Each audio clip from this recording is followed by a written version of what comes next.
Now, there are some serious conditions that we should consider, partner. Yung next picture will show it to us. Picture number 13.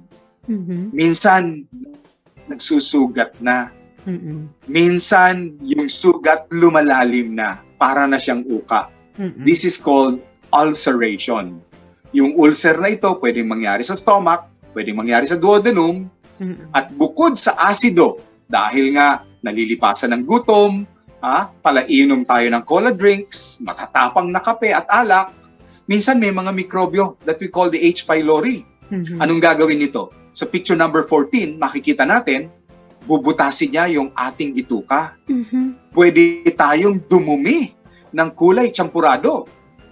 That means the acid is already mixing with the blood and it becomes dark color. Ayan. Yan pala yung nagkakaroon ng Minsan peptic sobra-sobra ulcer, yung pagdurugo, partner. Oo. Susuka ka na ng dugo. Oh, no. Ayan. That means a peptic ulcer disease. Minsan naman, hindi pa tunay na butas. Minsan, Umpisa pa galos-galos lang.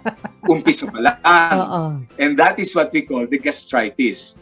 Nasa picture number 15. Yes, oo. Ayan, may mga sugat-sugat, that means bacteria has come in, may sobra kang stresses, which produces more acid, irritated ka with what you drink, and then, mararamdaman mo, pagkirot ng sikmura, paghahapdi ng tiyan, and when a doctor checks you up, makikita sa picture number 16, mayroon ka na palang tumutubong mikrobyo, which we call H. pylori, that stays in your stomach and causes damage in the lining.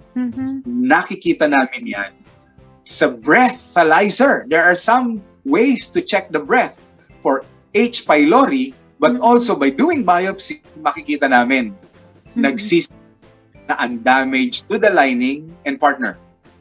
This can graduate later on to a more severe condition na kung tawagin namin ay cancer of the stomach. Oh, no. Matindi, no? Oo. So, hindi natin binabaliwala, partner, ha?